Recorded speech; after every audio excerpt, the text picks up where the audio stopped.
हर रोज करोड़ों लोग अपने हाथों से नई चीजें बनाते हैं या जरूरी चीजें ठीक करते हैं। अगर हम आपसे कहें कि आप बहुत कुछ कर सकते हैं, बिनोमो के साथ आपके लिए नए वित्तीय अवसर खुल जाते हैं। ये है कि भारत में पीएनबी बैंक घोटाले का आरोपी मेहुल चोकसी भारत लाया जा सकता है। ये बहुत बड़ी खबर है और मेहुल चोकसी की घर वापसी इसी हफ्ते हो सकती है। एंटीगा से गायब हुआ मेहुल चोकसी डोमिनिका में पकड़ा गया है और अब एंटीगा के प्रधानमंत्री ने जी न्यूज को बताया है कि डोमिनिका से मेहुल चोकसी का सीधा प्रत्यर्पण भारत किया जाएगा। मेहुल चोकसी भारत में 13,000 करोड़ रुपए के पीएनबी बैंक घोटाले का आरोपी है। जी मीडिया संवाददाता सिद्धांत सिब्बल इस पूरी खबर को लगातार ट्रैक कर रहे हैं, उनसे बात करते हैं। सिद्धांत, ये बताइए, मेहुल चोकसी का भारत प्रत्यर्पण इसी हफ्ते बताया जा रहा है।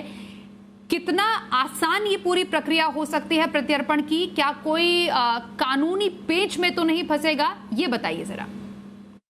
जी, मैं आपको बता दूं, इस वक्त करीब 7 बजे हैं डोमिनिका में और कहीं ना कहीं आज काफी एक्टिविटी होनी है वहां पर। एक्सपेक्ट कर सकते हैं कि डोमिनिका के प्रधानमंत्री और उनकी जो पुलिस कमिश्नर है वो कुछ स्टेटमेंट दे सकते हैं इस पूरी डेवलपमेंट को लेकर। पर मैं आपको बताता हूँ कि जो जो खास बातचीत करी है एंटीगा के प्राइम मिनिस्टर ने जी के साथ, उन्होंने ये कहा है कि वो नहीं चाहते हैं कि मेहुल चोकसी वापस एंटीगा जाए। और इसका इसका जो इम्पैक्ट है उसका इम्पैक्ट ये है कि अभी आज की तारीख में मेहुल चोकसी एक एंटीगन सिटीजन है। इसका मतलब ये है कि उसे सारे कॉन्स्टिट्यूशन और लीगल प्रोटेक्शन एंटीगा में मिलेंगे, पर वो इस वक्त डोमिनिका में है, यानी दूसरे देश में है, इल्लीगली आया है, वहां पे डिटेन्ड है, कस्टडी में है।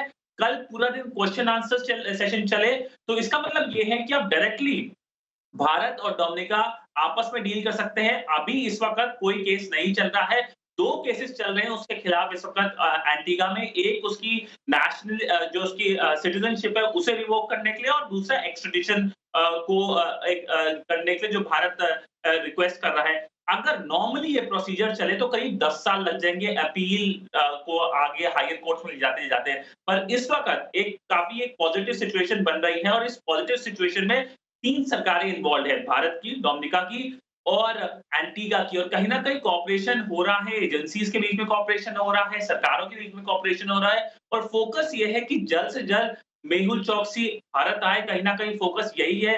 बैक चैनल टॉक्स बहुत सारी चल रही है और ये सब डेवलपमेंट तब आई जब हमने देखा कि मेहुल चोकसी डिसअपीयर हो गए थे मिस्टीरियसली एंटीगा से और डोमिनिका में मिले। वो इसलिए मिले क्योंकि जो लोकल गवर्नमेंट है एंटीगा की, उन्होंने जो एक लोकल कंप्लेंट है, मिसिंग कंप्लेंट, वो एक्सचेंज करी उन्होंने इंटरपोल के साथ और इंटरपोल ने ग्रीन कॉर्नर नोटिस दिया। उस ग्रीन कॉर्नर नोटिस के बाद ये डेवलपमेंट आई और अभी इस सिचुएशन में हम स्टैंड कर रहे हैं। पर आज एक महत्वपूर्ण दिन हो सकता है। अभी सुबह हुई है, मतलब जब यहाँ रात हो रही होगी तो एक्सपेक्ट कर सकते हैं कल सुबह, फ्राइडे सुबह जब भारत में होगी तो हम बड़ी स्टेटमेंट एक्सपेक्ट कर सकते हैं।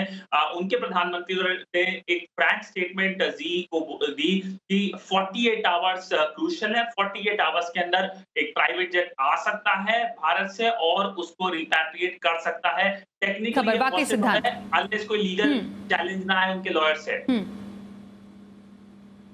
बिल्कुल, 48 घंटे में भारत आएगा मेहुल चोकसी। इस पर पूरा दारोमदार कई चीजों पर हालांकि टिका हुआ है, जैसे सिद्धांत ने टेक्निकलिटी जरूर बताई। अगर कोई लीगल इम्प्लीकेशन या इसमें कोई अड़चन ना आए तो, लेकिन उम्मीद यही करते हैं कि भगोड़ा मेहुल चोकसी वापस प्रत्यर्पण के साथ भारत में लाया जा सके। बहुत शुक्रिया सिद्धांत इस पूरी खबर पर और ज्यादा अपडेट देने के लिए।